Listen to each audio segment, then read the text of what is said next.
अब तक रूस और उसका सहयोगी बेलारूस नेटो और अमेरिका के लिए मुसीबत बने हुए थे, लेकिन अब इस गठबंधन में तीसरे किरदार की एंट्री हुई है, जो पहले से ही अमेरिका का कट्टर प्रतिद्वंदी है और अब तो उसकी फौज नेटो बॉर्डर के पास डेरा डाल चुकी है। आखिर कैसे नेटो अमेरिका के एक गांव से भड़का ड्रैगन, देखिए इस रिपोर्ट।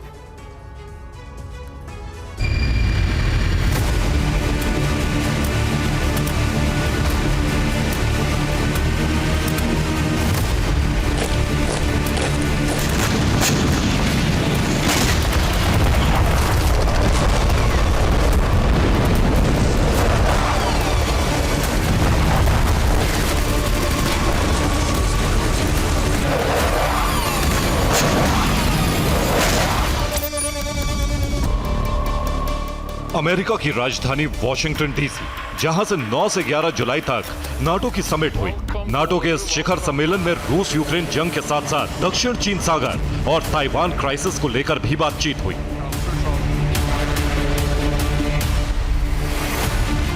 नाटो मीटिंग में जहां रूस की घेराबंदी का प्लान तैयार किया गया, तो वहीं ताइवान की मदद करने के लिए अमेरिका ने चीन को ललकारा।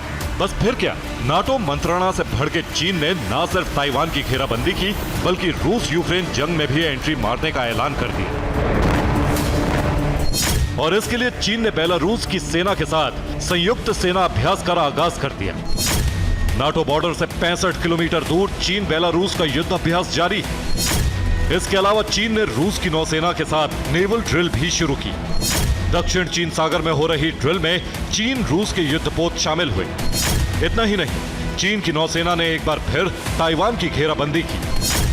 पीएलए के 16 एयरक्राफ्ट और 9 जहाजों ने ताइवान सीमा में घुसपैठ की। अब तक चीन पर्दे के पीछे रहकर रूस का समर्थन कर रहा था। दावा तो यहां तक किया जा रहा है कि यूक्रेन जंग में रूस को हथियारों की सप्लाई भी चीन की तरफ से की गई। मगर नाटो समिट के बाद ड्रैगन अब खुद रूस के साथ खड़ा हो चुका है। जहां एक तरफ नाटो बॉर्डर पर ड्रैगन की फौज बेलारूस के साथ मिलकर बम गोला बारूद बरसा रही है।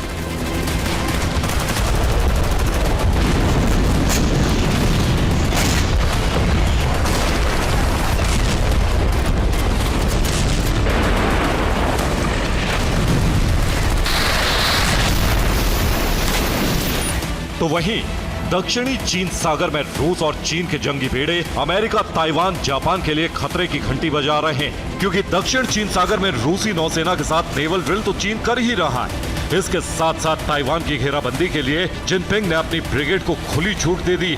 मतलब ये कि डबल फ्रंट पर अमेरिका को उकसाने के लिए रूस, चीन और बेलारूस की सेनाएं एक साथ जुट चुकी हैं। वहीं पुतिन भी नाटो की समिट के बाद आक्रामक रुख अख्तियार कर चुके हैं। जहां एक तरफ यूक्रेन पर ताबड़तोड़ हमले किए जा रहे हैं, नाटो देशों पर मिसाइल हमले की चेतावनी दी जा रही है।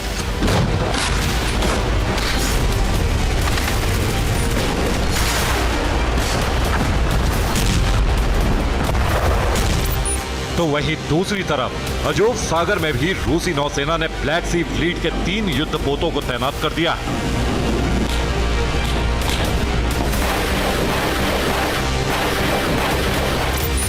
मतलब ये कि अब तक तो नाटो और यूक्रेन के लिए सिर्फ रूस और बेलारूस ही खतरा थे, मगर जंग में जिनपिंग की एंट्री के साथ ही जंग का न सिर्फ विस्तार हुआ है, बल्कि इसके पहले से ज्यादा विध्वंसक और विनाशक होने की आशंका भी बढ़ गई।